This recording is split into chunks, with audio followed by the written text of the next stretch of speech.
시편 30편 1절에서 마지막 12절까지 말씀을 제가 봉독해 드리겠습니다. 시편 30편 1절에서 마지막 12절까지 말씀, 구약성경 822쪽이 되겠습니다. 제가 봉독합니다. 여호와여, 내가 주를 높일 것은 주께서 나를 끌어내사 내 원수로 하여금 나로 말미암아 기뻐하지 못하게 하심이니이다.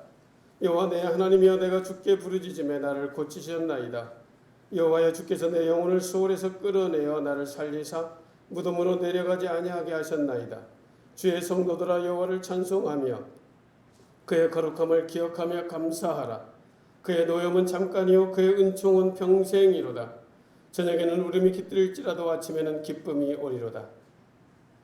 내가 형통할 때 말하기를 영혼이 흔들리지 아니하리라 하였도다. 여호와여, 주의 은혜로 나를 산같이 굳게 세우셨더니 주의 얼굴을 가리심에 내가 근심하였나이다. 여호와여, 내가 주께 부르짖고 여호와께 간구하기를 내가 무덤에 내려갈 때에 나의 피가 무슨 유익이 있으리요. 진토가 어떻게 주를 찬송하며 주의 진리를 선포하리이까. 여호와여, 들으시고 내게 은혜를 베푸소서. 여호와여, 나를 돕는 자가 되소서 하였나이다. 주께서 나의 슬픔이 변하여 내게 춤이 되게 하시며 나의 베옷을 벗기고 기쁨으로 띄우셨나이다. 이는 잠잠하지 아니하고 영광으로 주를 찬송하게 하심이니 여호와 나의 하나님이여, 내가 주께 영원히 감사하리이다. 아멘. 오늘 우리에게 주시는 하나님의 말씀, 시편 30편 1절에서 마지막 12절의 말씀으로 노염은 잠깐, 은총은 평생, 그러한 설교 제목인데요. 참 오늘 믿음의 길을 걸어가심에도 불구하고 참 오늘 이 설교 제목이 별로 마음에 드시지 않는 그런 분이 계실 수도 있습니다. 하나님 앞에 신실하게 나름 믿음의 길을 걸어감에도 노염의 시간이, 어떠한 아픔의 시간, 고난의 시간이 짧게 느껴지지 않는 그러한 분들에게는 더더욱 오늘의 설교 제목이 조금 부담이 되겠죠. 끊이지 않는 고난의 현장이 계속될 때 우리의 하나님을 향한 그 마음은 잠깐의 노염이라고 말할 수가 없죠.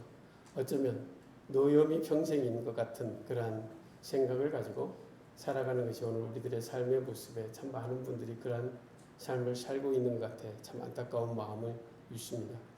그러나 여러분, 오늘 분명 하나님께서 다윗을 통해 고백하게 한 그 고백은 노염은 잠깐이고 은총은 평생이라는 사실입니다.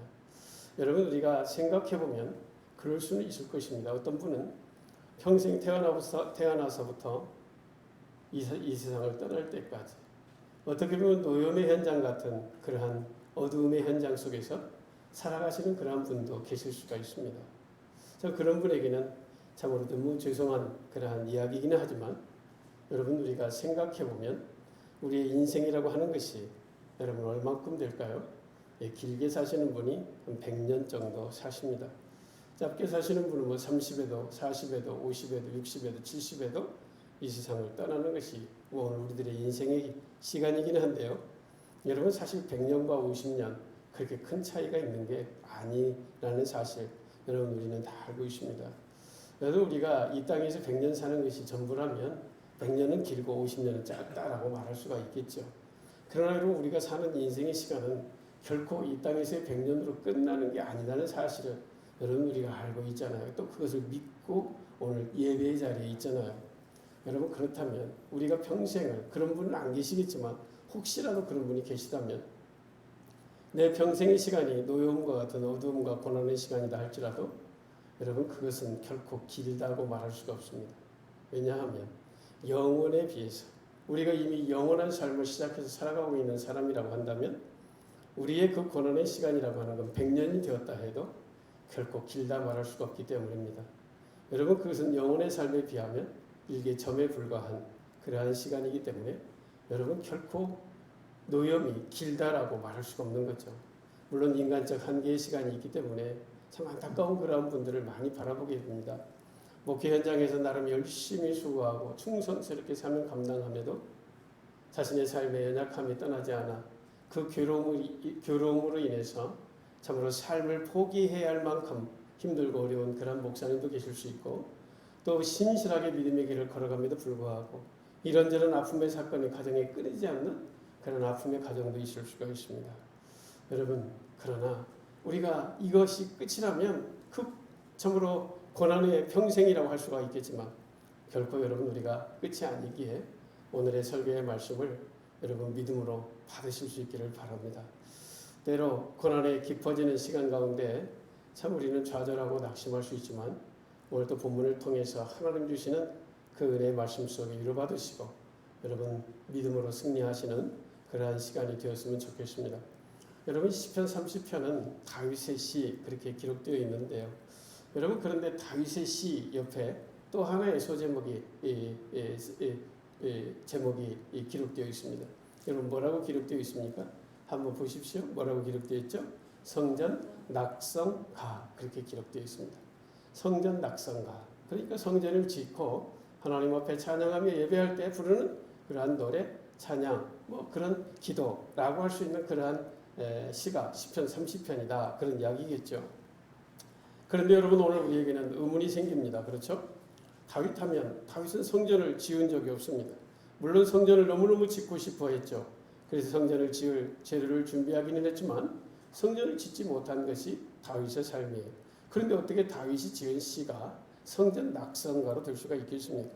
그것은 이제 후대의 사람들이 이 시편 30편 다윗의 시는 바로 이 성전 낙성가로 불러도 참으로 은혜로운 그러한 시겠구나라고 하는 그러한 판단하에 아마도 후대의 사람들이 성전 낙성가라고 하는 그러한 제목을 붙였지 않겠냐라고 하는 것이죠.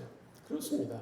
여러분 다윗이 성전을 짓고 싶었지만 짓지 못한 사람으로 성전 낙성가를 지을 일이 없습니다. 자신의 삶 속에 여러 가지 고난과 어려움 속에 있었던 그래서 회복함으로 주님 앞에 감사하고 영광 돌리는 그러한 찬양의 시가 오늘 본문 시편 30편의 말씀이라고 할 수 있는데요. 오늘 본문은 길지 않은 12절까지의 말씀으로 오늘 본문이 기록되어 있습니다. 아시는대로 1절과 5절 그리고 마지막 11절 12절의 말씀은 주님이 주신 그 구원의 은총 앞에 찬양하고 감사하는 그러한 내용의 본문의 내용으로 기록되어 있죠. 그러면 이어지는 이제 6절과 7절의 말씀은 자신이 하나님으로부터 범죄하고 징계되기 전에 그러한 삶의 상황들이 어떠했는지를 오늘 본문 6절과 7절을 통해서 이렇게 고백하고 있습니다.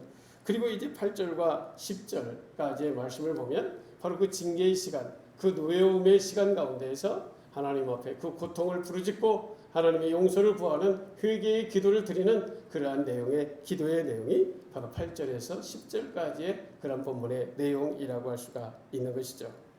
여러분 그러나 시작과 끝 1절에서 5절까지 그리고 마지막 11절 12절의 말씀은 바로 자기를 그 죄악의 현장에 있을 때 하나님이 자기를 버리지 아니하시고 그 노여움의 시간을 통해서 깨닫게 하심으로 구원해 주시고 구출해 주셔서 그 하나님 앞에 감사하고 또 찬양하는 그러한 고백으로 시작과 끝을 오늘 본문 30편은 바로 마무리하고 있다라고 하는 사실인데요.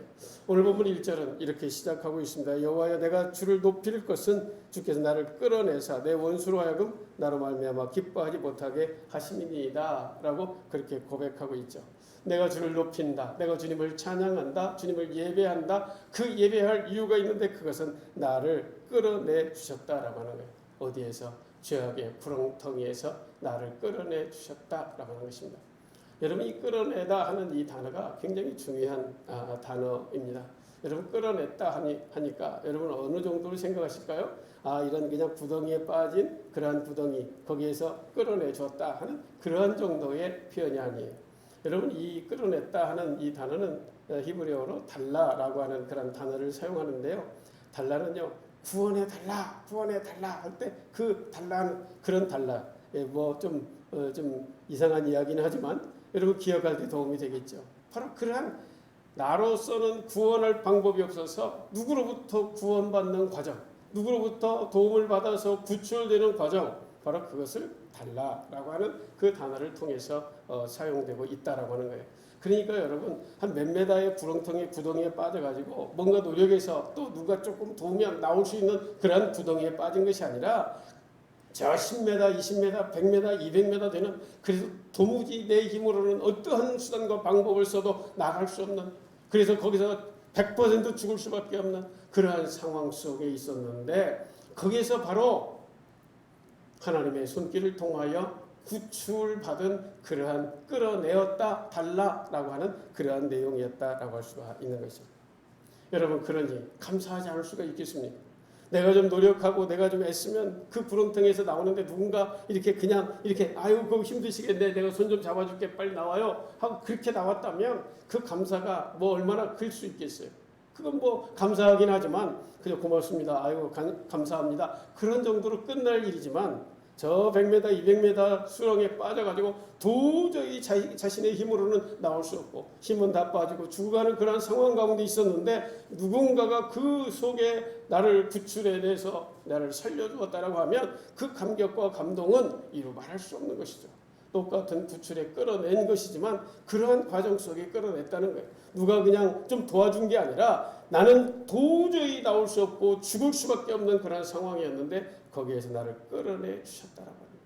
그래서 나는 그 은혜 앞에 나는 이제 하나님 앞에 감사하고 찬양하고 주님을 예배한다라고 하는 그러한 고백이 오늘 보면 30절의 말씀이라고 30편 1절의 말씀이라고 할 수가 있습니다.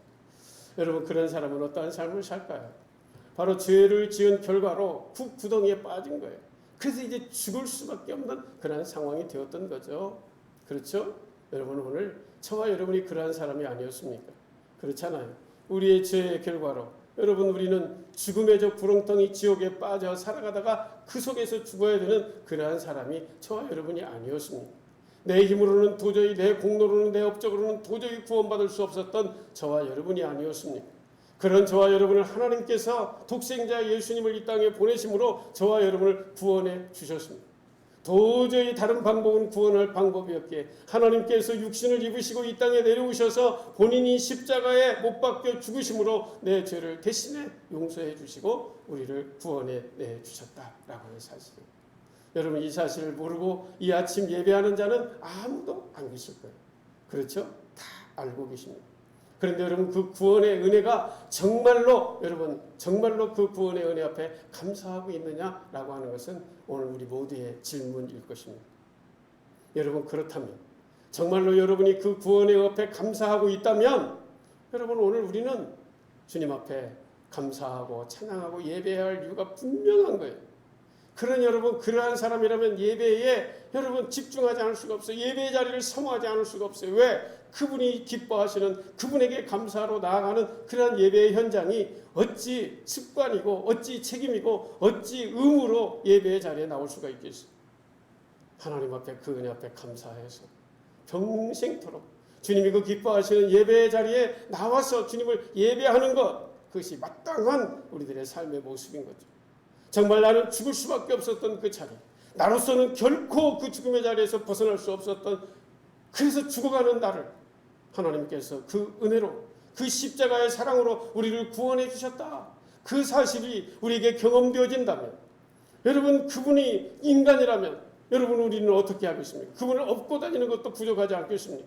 그분에게 내가 할 수 있는 모든 것을 다 해드리는 것이 마땅하지 않겠습니까? 그렇지 않겠습니까? 그렇다면 여러분 오늘 우리가 그렇게 죽어있던 우리들을 주 예수님께서 십자가의 사랑으로 우리를 구원해 주셨다면 그 주님 앞에 우리가 어떠한 삶을 살아가야 하느냐 하는 것은 너무나도 당연한 것 아니겠습니까? 주님 앞에 전심으로 예배하고 주님이 기뻐하시는 믿음의 길을 걸어가는 것 여러분 그것이 오늘 우리의 삶의 모습이 되어야 되는 거예요. 여러분 오늘 아동과 아이들과도 함께 예배드리며 오늘 본문의 말씀으로 함께 예배했습니다마는 아이들에게 비유로 이런 이야기를 했어요. 얘들아 음식이 엄청 맛있어 보인단다. 정말로 배도 고프고 너무너무 먹고 싶은 그런 아주 멋진 그런 음식이 있는데 거기에 누가 독약을 타놨대. 그러면 너희들 그 독약탄 음식을 먹겠니? 안 먹겠니? 안 먹죠. 누가 그런 걸 먹어요? 바보나? 먹을지 모르지. 누가 그걸 먹어요? 안 먹지. 아무리 맛있어 보여도. 독약을 타놨는데 그거 먹으면 죽는데. 그래? 그러면 죄는 어떨까? 죄를 지으면 죽는 거야.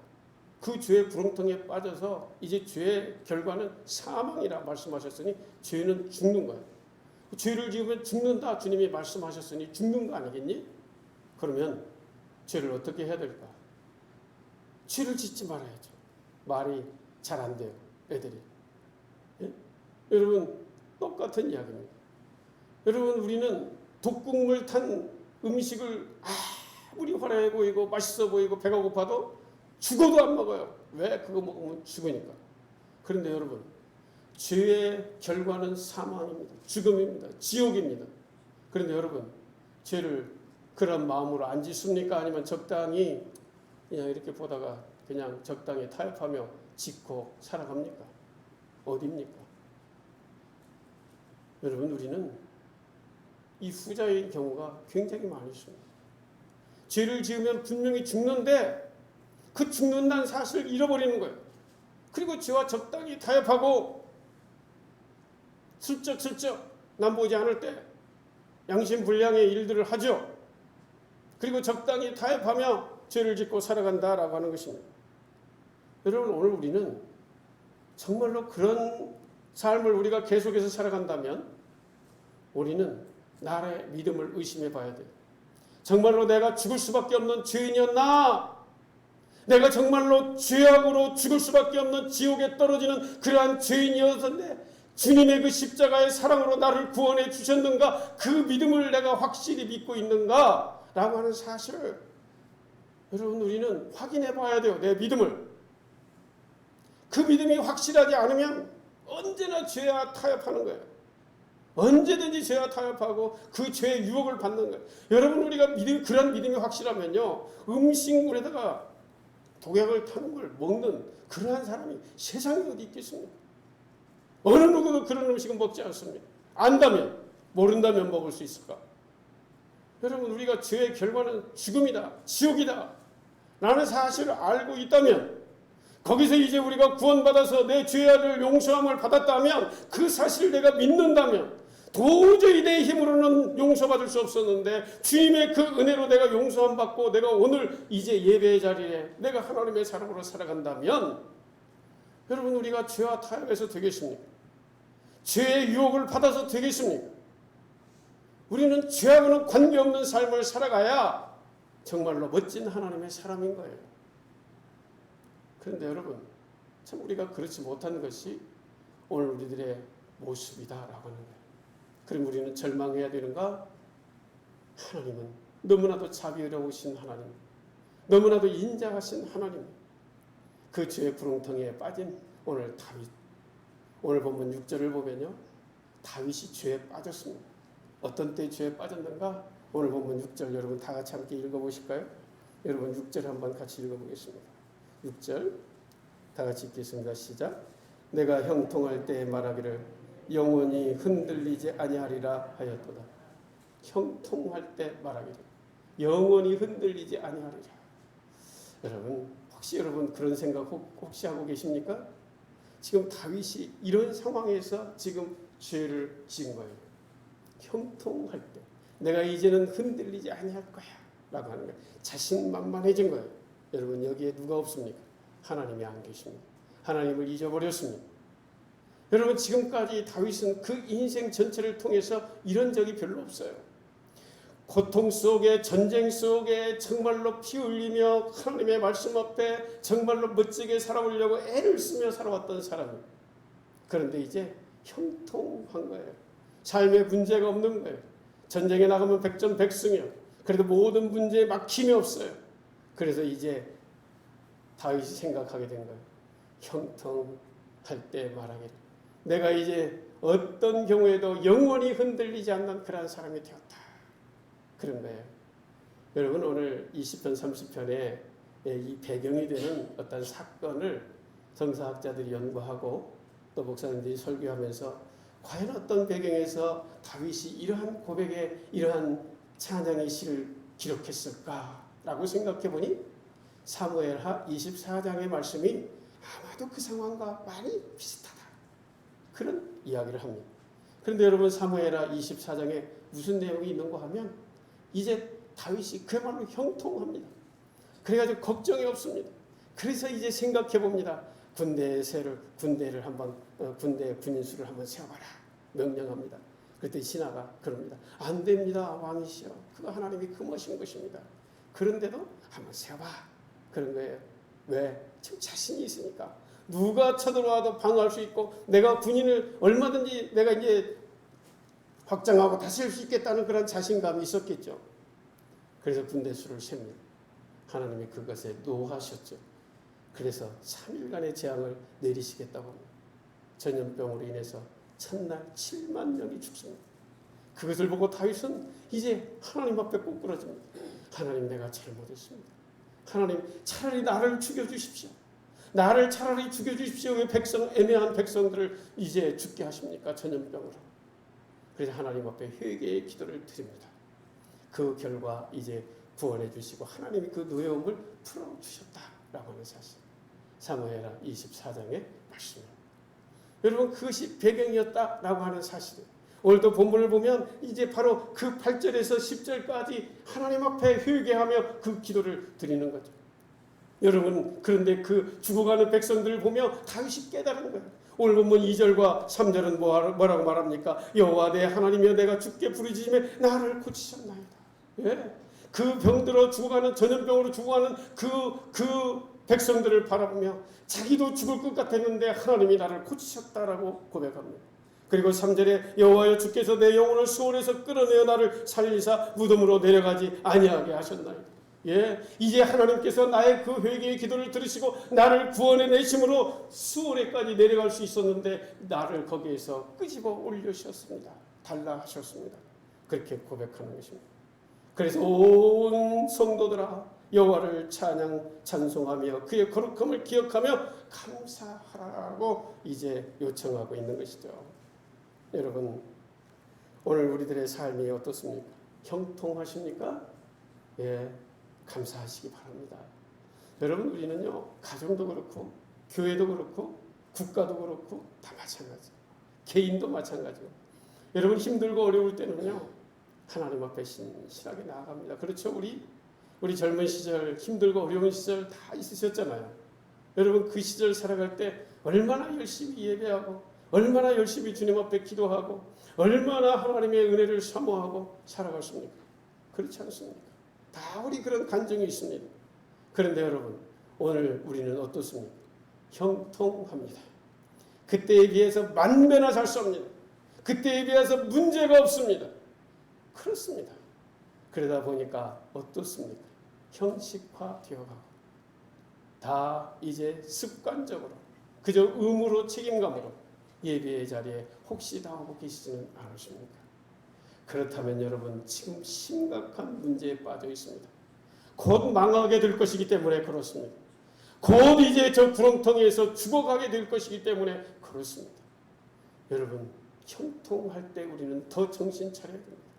하나님의 은혜로, 형통한 은혜로 우리가 삶을 살아가고 있는데 그 하나님을 잊어버리고 내가 뭔가 열심히 해서, 내가 뭔가 잘해서, 내가 뭔가 최선을 다해서 이러한 결과를 누렸다 라고 착각하는 그 순간부터 우리는 망조의 길을 걸어가게 되는 거예요.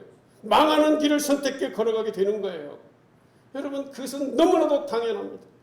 여러분, 다윗은요, 평생 전쟁통에서 살았어요. 정말로 끊임없이 하나님의 은혜를 구하며 살아왔어요. 물론 한 번의 실수는 있었지만 하나님 앞에 신실함으로 살아왔던 사람이에요. 그런데 말입니다. 하나님의 은혜로 이제 형통하고 모든 것이 잘된 그 상황 속에 하나님을 잊어버리고 하나님이 금하신 이제 군대의 수를 세는 거예요. 여러분, 생각해보면 아무것도 아니에요. 왕으로서 군대의 수를 센다는 것이 뭐가 죄가 될 수가 있겠습니까? 얼마든지 설 수 있습니다. 그러나 여러분, 다윗이 오늘의 다윗이 될 수 있었던 것은 다윗이 똑똑해서 된 게 아닙니다. 다윗이 대단한 능력이 있어서 된 게 아닙니다. 하나님의 은혜로 된 것입니다. 그래서 너는 하나님의 은혜로 살아가라. 그러니 군대의 수를 세지 말라고 말한 거예요. 내가 전쟁에서 이기게 한다. 나로 의지할 때 네가 전쟁에서 승리할 수 있다. 여러분, 그 말을 했는데 그걸 잊어버리고 자신의 힘으로, 능력으로 착각한 거예요. 그리고 군대의 숫자를 센 것입니다. 하나님은 거기에 진노하셨습니다. 그래서 징계의 채찍으로 나가시는 거예요. 여러분, 오늘 우리의 삶이요, 형통의 축복이 있기를 정말로 간절히 바랍니다. 그런데 그때 주님을 잊어버리시면 안 됩니다. 여러분이 애쓰고 노력하고 수고해서 된 게 아닙니다. 하나님이 그렇게 이루어 주셨습니다. 여러분 그것을 우리가 잊어버리면 그때 즉시 망하는 길로 들어서는 거예요.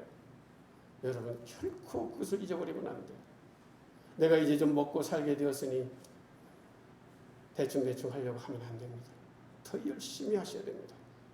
뭔가 좀 더 이제 좋아지셨으면 더 열심히 하나님의 은혜 앞에 나아가셔야 됩니다. 그래야 그것이 더 귀한 은혜로 여러분의 삶에 드러나게 되는 것이죠. 여러분 우리는 성공하고 망하는 사람이 세상적으로 보면 수두룩합니다. 애쓰고 먹을 것도 없고 힘들 때는요 이혼하는 사람도 없어요. 근데 지금은요 끈떡하면 이혼합니다. 왜 그렇습니까? 부모들이 다 해준 거예요. 다 해줘요. 그러니까 뭔 애쓰고 수고할 게 없어요. 싸울 일밖에 없어요. 그러니 이혼이 그냥 밥 먹듯 하는 거예요. 밥 먹듯 하는 거예요. 여러분 이게 다 형통하니까 문제가 생기는 결과입니다. 먹고 살기 힘들어 봐요. 서로 격려하고 서로 위로하면서 그렇게 살아가는 것이죠. 그런데 형통하니까 뭐 문제가 없으니까 그러니까 싸울 일밖에 없어요. 그리고 이혼하고 그리고 갈라서고 교회도 마찬가지입니다. 교회도 어렵고 힘들 때는 교회가 부흥됐어요. 그런데 이제 형통하니까 교회가 예쁘게 예배당도 예쁘게 짓고 뭐 경제적으로도 문제도 없고 그러다 보니 그게 다 하나님의 은혜인데 거기서 교만이 싹 들어오면 이제 딴 생각들을 합니다. 그래서 나누어지고 싸우고 네가 잘났다 내가 못났다 뭐 이렇게 싸우는 거예요. 다 결과가 형통할 때 발생되는 그런 문제들인 것이죠. 그래서 우리가 조심해야 되는 거예요. 여러분 오늘 보면 7절 뭐라고 말합니까? 여호와여 주의 은혜로 나를 산같이 굳게 세우셨더니 주의 은혜로 나를 태산처럼 높게 세우셨는데 주의 얼굴을 가리심에 내가 근심하였나이다. 주님이 내가 거기에서 딴 생각을 잠시 했더니 주님이 얼굴을 가리셔서 내가 근심하게 되었습니다. 여러분 그런 상황이 되는 겁니다. 여러분 그런 상황이 됩니다. 하나님께서 여러분에게 얼굴을 가리시면 여러분의 형통의 그 모든 것이 근심거리가 되는 거예요. 무서움이 되는 거예요. 두려움이 되는 거예요. 여러분 하나님을 잊어버리면 안 됩니다. 하나님의 은혜인 것을 잊어버리는 순간 우리는 망하는 길로 걸어간다라는 사실 여러분 꼭 기억하실 수 있기를 바랍니다. 그런데 말입니다. 하나님의 노여움은 잠깐이라는 거예요. 오늘 본문 5절 그의 노여움은 잠깐이요 그의 은총은 평생이로다. 예, 다윗이 그걸 깨달은 것입니다. 그 죄악의 구렁텅이에서 하나님이 얼굴을 돌렸더니 그 아픔과 어려움이 무엇인지를 깨달은 거예요. 그래서 주님 앞에 회개하는 거죠. 그랬더니 주님이 어떻게 하셨다고요? 달라 끌어내 주셨다는 거예요. 끌어내 주셨다는 거예요. 그래서 이제는 그것을 잊지 않겠다는 거예요. 그러니 그 주님을 날마다 찬양하고 감사하며 살아가자고 오늘 이제 이야기하고 노래하고 찬양하고 기도하고 있는 것이죠. 그 결과는 어떻게 됩니까? 오늘 보면 11절 12절 주께서 나의 슬픔이 변하여 내게 춤이 되게 하시며 나의 베옷을 벗기고 기쁨으로 띠를 띄우셨나이다. 예, 하나님께서 그 구원의 은혜를 베풀어 주심으로 그 슬픔이 변하여 내게 춤이 되게 하시고 나의 베옷을 벗기고 기쁨으로 띄우셨다. 그렇게 고백하고 있습니다. 그래서 나는 주님을 찬양하고 영원히 감사하겠다라고 하는 그러한 고백으로 오늘 본문 12절이 받쳐지고 있습니다. 그렇다면 여러분 오늘 우리가 한 가지 질문이 있습니다. 하나님은 왜 다윗에게 그 별거 아닌 그 예를 들어서 사무엘하 24장이 배경이라면 또 오늘 본문의 말씀과 같이 그 형통할 때에 흔들리지 아니하리라 하는 그 말 바로 교만한 거죠. 그렇죠? 교만한 거죠. 그 교만한 그 정도로 다윗을 그러한 수렁에 그 구덩이에 빠지게 했을까라고 하는 질문이죠. 여러분 왜 그랬을까요? 여러분 다윗을 하나님이 너무너무 사랑하기 때문에 그래요. 그동안까지 하나님을 그토록 의지하고 믿음의 길을 걸어왔던 사람이기 때문에 그 작은 것 하나도 하나님은 그것 때문에 다윗이 망가질까봐, 망할까봐 하나님은 그를 채찍으로 다스리고 계시는 것이죠. 그래서 돌이키라고 말하는 거예요. 여러분, 그것은 결코 죗값으로 그 어두움의 시간을 살게 하신 게 아니에요. 여러분, 우리는 어떤 일을 보면 그걸 내 죗값이라고 착각하는 경우가 있어요. 어려움의 일을 당하면 내가 그 죄를 지어서 그렇지. 죗값이다. 그렇게 생각하는 경우가 있어요. 그러면 여러분, 거기에 무슨 소망이 있겠어요? 죗값은요, 죽음이에요. 죽음. 죗값은요, 용서가 아니고 죗값은 죽음입니다. 여러분, 거기에는 소망이 없어요. 주님이 다윗을 그렇게 했다면, 하나님께서 그를 했다면 빨리 거기서 벗어나라. 너 나를 잊어버리면 안 된다는 사인이에요. 너 나 잊어버리면 안 돼. 그래서 거기서 빨리 나와야 돼. 나를 기억하고 나와 함께 걸어가야 돼. 라고 하는 주님의 부르심이죠. 죗값이 아니다는 거예요. 그런데 여러분, 우리는 착각합니다. 그걸 죗값으로 생각해요. 그래서 자기를 좌절시키고 자기를 그냥 어떤 근심과 염려에 붙들려 사는 사람이 있어요. 여러분, 그런 생각이 들면 하나님 나를 부르시는구나. 내가 가던 길을 돌이키라고 말씀하시는구나. 하나님 앞에 그 부르심을 알고 돌이키는 거예요. 그게 우리가 해야 할 일이지. 내가 죗값이야. 그리고 내가 좌절하고 낙심하고 근심하고 내가 이런 인생 살면 무슨 희망이 있어. 그렇게 좌절하는 것이 목적이 아닙니다. 하나님께서 우리에게 어떠한 사인을 주실 때, 징계의 채찍을 우리에게 주실 때는 빨리 돌이키라는 거예요. 빨리 돌이키라는 거예요. 내가 너를 너무너무 사랑한다는 그러한 말씀인 거죠. 여러분, 그런 말씀을 우리는 잘 드려야 되는 것입니다. 하나님이 사랑하시기 때문에 우리에게 주시는 그러한 은혜다라고 하는 사실입니다. 여러분, 오늘 우리에게 무서운 것이 있다면 무엇일까요? 건강치 못한 것? 네, 우리 무서움일 수 있습니다. 네, 우리가 좀 물질적으로 연약한 것? 네, 그거 근심이고 염려일 수 있습니다. 여러분, 자녀들이 조금 뭐가 좀 잘 안 풀리는 것? 예, 근심이고 염려일 수 있습니다. 그런데 여러분, 사실 그런 거는 아무것도 아닙니다. 왜 그렇습니까? 하나님께서 여러분 우리를 만지시면 그 모든 연약함을 어떻게 해요? 로마서 8장 28절의 말씀과 같이 합력해서 선을 이루시는 하나님의 영광이 드러나도록 하나님은 한순간에 다 만들어내실 수 있는 분이에요. 그건 우리에게 큰 염려가 되지 않아요. 그런데 여러분, 정말로 우리가 주의해야 할 것은 하나님을 잊어버리는 거예요. 그리고 내가 누리고 있는 것이 마치 내 어떠한 열매처럼 착각하는 교만의 삶이에요. 여러분, 하나님을 놓치면 여러분이 가지고 있는 모든 것을 다 놓쳐버리는 거예요. 거기에는 여러분 아무런 희망이 없어요. 하나님을 놓치지 않는 그런 사람으로 믿음의 길을 걸어가는 것, 그것이 너무너무 중요하다라고 하는 사실입니다. 여러분, 우리는 하나님과의 이 관계 속에서 이 하나님과 정말로 하나님과 관계 속에 우리가 정말 막힘없이 살아가는 것, 이것만큼 중요한 것이 세상에 없습니다. 여러분, 하나님을 결코 놓치지 마시기를 바랍니다.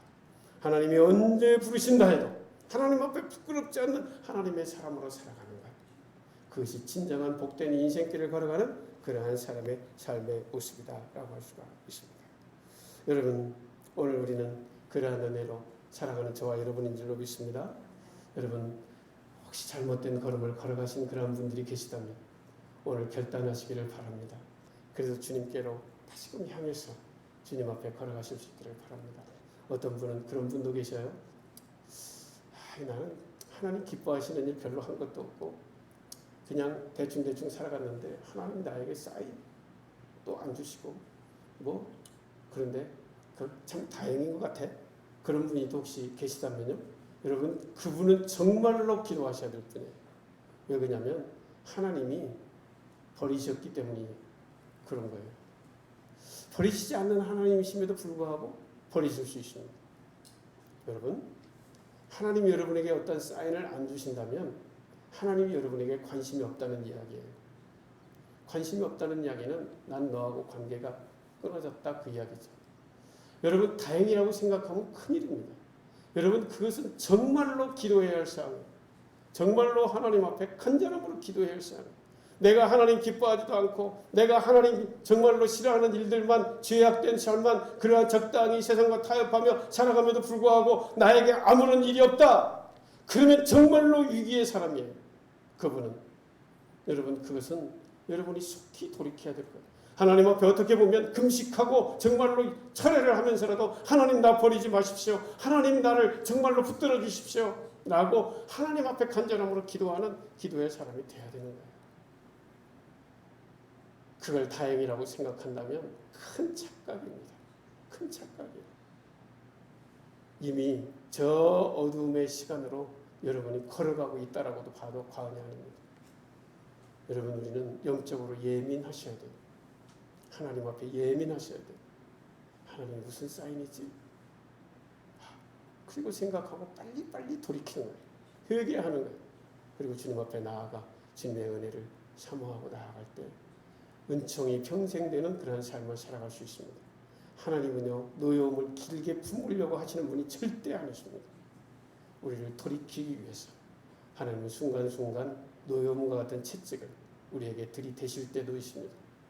여러분, 결코 우리가 미워서 우리를 죗값으로 치르게 하기 위해서 하는 하나님의 행위가 아닙니다. 하나님 우리를 구원해내는 구체의 과정으로, 달라의 과정으로 오늘 우리를 그렇게 사용해 가신다는 사실, 여러분 꼭 기억하시고, 여러분 고난 중에 계십니까? 노여움과 같은 시간 중에 계십니까? 오히려 감사하십시오. 그리고 그 주님의 그 부르심의 음성 앞에 돌이켜야 할 것들이 있다면 속히 돌이키십시오. 나는 아무 일이 없다고 생각하시는 분 계십니까? 더 기도하셔야 됩니다. 더 주님 앞에 한 걸음 더 가까이 나아가 하나님의 은혜를 사모하는 그러한 분으로 나아가실 수 있어야 될 것입니다. 기도하겠습니다. 사랑하는 아버지 하나님, 감사합니다. 노여움은 잠깐이고 은총은 평생인 것이 하나님의 성품이니 얼마나 감사한 일인지요. 아버지 하나님, 독약이 쳐 있는 음식물을 먹는 바보가 어디 있겠습니까? 죄를 지으면 그 죄의 결과로 지옥에 떨어진다는 사실을 모르는 우리는 아무도 없는데, 오늘 우리들의 삶의 자리는 여전히 죄와 타협하고 지옥이라는 사실을 머리로 알면서도 삶으로 인정하지 않고 괜찮겠지 라고 하며 적당히 타협하고 살아가는 어리석은 인생길 살지 않게 하옵소서. 정말로 우리가 두려워하고 정말로 무엇이 축복인지를 꼭 놓치지 않는 하나님의 사람들로, 아버지 하나님의 죄에 한눈 파는 것, 그것 단호히 결단하고 끊어버릴 수 있는 하나님의 사람들 모두가 되어줄 수 있도록 성령님 함께하여 주옵소서. 예수님의 이름으로 기도하옵나이다. 아멘.